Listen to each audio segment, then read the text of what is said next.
वाले आप सभी साधकों को हमारा प्रणाम।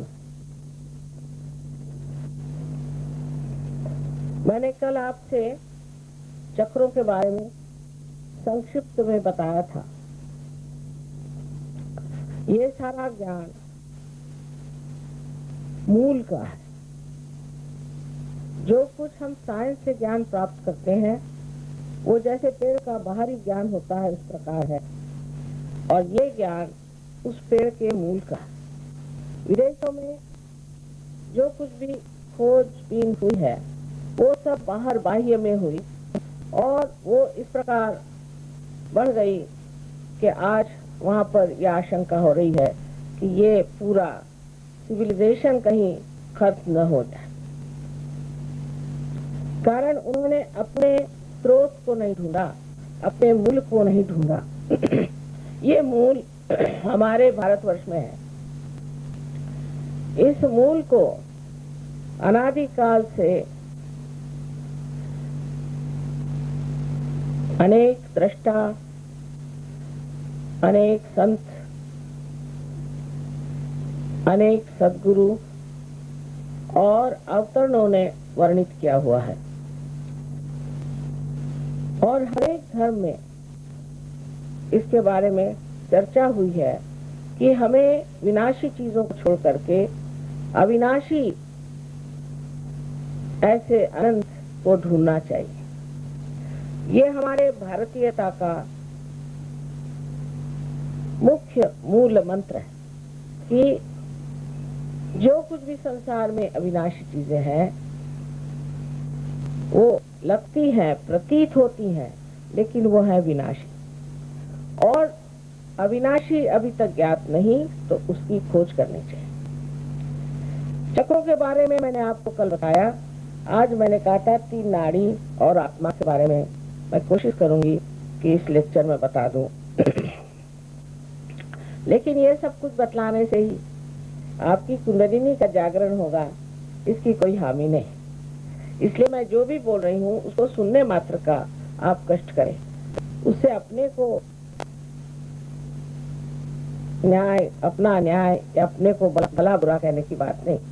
सिर्फ आप सुनिए और उसके बाद देखा जाएगा कि आपकी कुंडलिनी जागृत होती कि नहीं। तो हमेशा मैं देखती हूँ कि जब भी कभी मेरा लेक्चर चाहे हिंदुस्तान में हो या बाहर हो, लोग पता नहीं क्यों इस न्यून भावना से बैठते हैं कि पता नहीं हमारी कुंडलिनी जागृत होगी कि नहीं, हमने तो ये गलती की, हमने तो वो गलती की। इसे शुरू ही से मुझे आज कहना है कि ये भावना को निकाल करके ही आप मेरा भाषण सुने। तो कल मैंने आपको ऊपर के चक्रों के बारे में बताया और आज मैं सोच रही हूँ कि आपको मैं 3 नाड़ियों के बारे में बताऊं जो हमारे अंदर कार्यान्वित है। जब चेतना हमारे अंदर प्रवेश करती है तो त्रिकोणाकार या कहें कि प्रिज्म के जैसे मनुष्य का मस्तिष्क है, ब्रेन है। उस वक्त उसमें 3 आकार आते हैं। उसमें से एक तो सीधे ही पूरी की पूरी जैसी है वो हमारे अंदर घुस करके और त्रिकोणाकार अस्थि में बैठ जाती कुंडलिनी। और बाकी की 2 शक्तियां, क्योंकि हमारे मस्तिष्क में 2 तरह की ऑलरेडी सीख गया।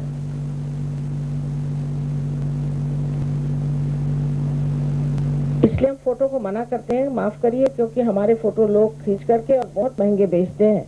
तो मैं ये नहीं चाहती कि मेरे फोटो लोग उस पर कुछ बिजनेस करें, क्योंकि इसका कोई बिजनेस तो हो नहीं सकता। इसलिए मैं मना करती हूँ कि कोई मेरा ऐसा फोटो न ले जो लोग इसका व्यवसाय करते हैं फोटो का। तो इसमें से ये जानना चाहिए कि हमारे मस्तिष्क में जो 2 तरह के सेल्स होते हैं उसके कारण हमारे अंदर घुसने वाली जो चेतना है उसमें रिफ्रैक्शन आ जाता है, और जो इधर से आती है वो इधर आ जाती है, और इधर से आती है वो इधर आ जाती है। माने जो लेफ्ट से आती है वो राइट की तरफ आ जाती है, और जो राइट से आती है वो लेफ्ट की तरफ आती है। और जहाँ ये दोनों मिल जाते हैं वहीं पर आपका आगे चक्र बना हुआ है। अब ये जब हमारे शरीर के अंदर घुसती है तो उसका बहुत सा भाग, क्योंकि इस तरह आई हुई, उसका बहुत सा भाग तो अंदर चला जाता है और उससे कहीं अधिक भाग बाहर की तरफ आ जाता है इस चेतना का। और इस वजह से मनुष्य जब किसी चीज को देखता है तो उस पे वो रिएक्ट करता है, उसके ऊपर उसको विचार आते हैं। कोई भी चीज को देखते साथ उसे विचार आएगा और वो विचार उसके अंदर घुसते हैं और उस विचारों से ही आप जैसे देख रहे हैं कि हमारे अंदर ईगो और मन ऐसी दो भावना थी। जब हम संस्कारों से बहुत ज्यादा प्लावित हो जाते हैं या हमारे अंदर बहुत सारे संस्कार भरे जाते हैं तो हमारे अंदर लेफ्ट साइड का मन, जिसे कि सुपर ईगो कहते हैं, बनता है। और जब हम बहुत ज्यादा ये विचार करते हैं कि फ्यूचर में क्या करना है, आगे क्या करना है, मैंने ये किया, मैंने वो किया, इस तरह की अहंकार की जो भावना है वो आपके अंदर दूसरी साइड में आ जाती है। किंतु इसकी नाड़ियां बिल्कुल उल्टी दिशा में है। इसीलिए जब मनुष्य को पैरालिसिस होता है तो आपने देखा होगा कि अगर उसके सर में क्लॉट अगर लेफ्ट में आया हो तो उसका पैरालिसिस राइट में होता है। अब ये जो तीन नाड़ियां हैं, पहली नाड़ी, दूसरी और तीसरी, इसमें से जो पहली नाड़ी है उसे अनेक नाम से संबोधित किया जाता है। इसे कोई कोई चंद्र नाड़ी भी कहते हैं, पर सहयोग में हम इसे ईड़ा नाड़ी कहते हैं। और राइट साइड में जो नाड़ी है उसे हम पिंगला नाड़ी कहते हैं। उसको बहुत से लोग सूर्य नाड़ी भी कहते हैं। और वास्तविक इन दोनों पर चंद्र और सूर्य का ही प्रभाव है। अब जब लेफ्ट साइड की जो नाड़ी है ये सूक्ष्म रूप से स्थित है, किंतु इससे हमारे अंदर जो left side sympathetic nervous system है उसकी चालना होती है। और राइट साइड में जो नाड़ी है जिसे कि हम पिंगला कहते हैं, इससे राइट सिंपैथेटिक नर्वस सिस्टम चलती है। लेकिन ये स्वयं नाड़ियां अत्यंत सूक्ष्म तरह से कार्यान्वित रहती है। ये दोनों ही हमारे अंदर कार्यान्वित रहती है। जैसे कि जब हम कोई इच्छा करें तो लेफ्ट की नाड़ी चलती है और जब हम उसमें कार्य करते हैं उस इच्छा पर तो राइट की चलती है। इस प्रकार हमारे अंदर ये दो नाड़ियां, पर इसके अलावा तीसरी नाड़ी हमारे अंदर है, इसे सुषुम्ना ऐसे कहते हैं। कबीरदास ने कहा ईड़ा पिंगला सुख मन नाड़ी रे। और जिस तरह से अथॉरिटी के साथ उन्होंने कहा, इतने अधिकार वाणी से सारी बात कही है, वो बहुत पहुंचे हुए पुरुष थे, तो उन्होंने इतने अधिकार वाणी से कहा कि 5-25 पकड़ बुलाऊं, एक डोर उड़ाऊंगा। ये जो सारी बातें हैं कबीर आप पढ़िए तो समझ में नहीं आएंगी जब तक आप सहयोग नहीं जानेंगे। सहयोग से ही आप जान सकते हैं कि कबीर ने ये सब बातें क्यों कही। औरों की भी बातें, जैसे ज्ञानेश्वर जी पे इन्होंने पूछा था कि आप बात करिए, तो ज्ञानेश्वर जी ने अपने ज्ञानेश्वरी में 6ठे अध्याय में कुंडलिनी का पूर्ण वर्णन किया कि एक जैसे कोई सांप का बच्चा हो, इस तरह जैसे कोई सांप नहीं होता, मतलब हर एक शक्ति जो है इसी तरह से सांप के जैसी चलती, तो वो जिस तरह से अपने को लपेट कर बैठ जाती है, ऐसी ये जगदम्बा कुंडलिनी हमारे अंदर बैठी हुई है। पर उसके बाद लोगों को इसका ज्ञान नहीं था कि कुंडलिनी क्या चीज है, तो उन्होंने कहा कि ये 6ठा अध्याय हमारे लिए निषिद्ध है, तो कोई पढ़ता ही नहीं था, कोई जानता ही नहीं था कि क्या चीज है। इसी प्रकार अनेक साधु संतों ने इसके बारे में बताया हुआ कि हमारे अंदर दो नाड़ियां तो ईड़ा और पिंगला है और बीच की जो है सुषुम्ना नाड़ी है।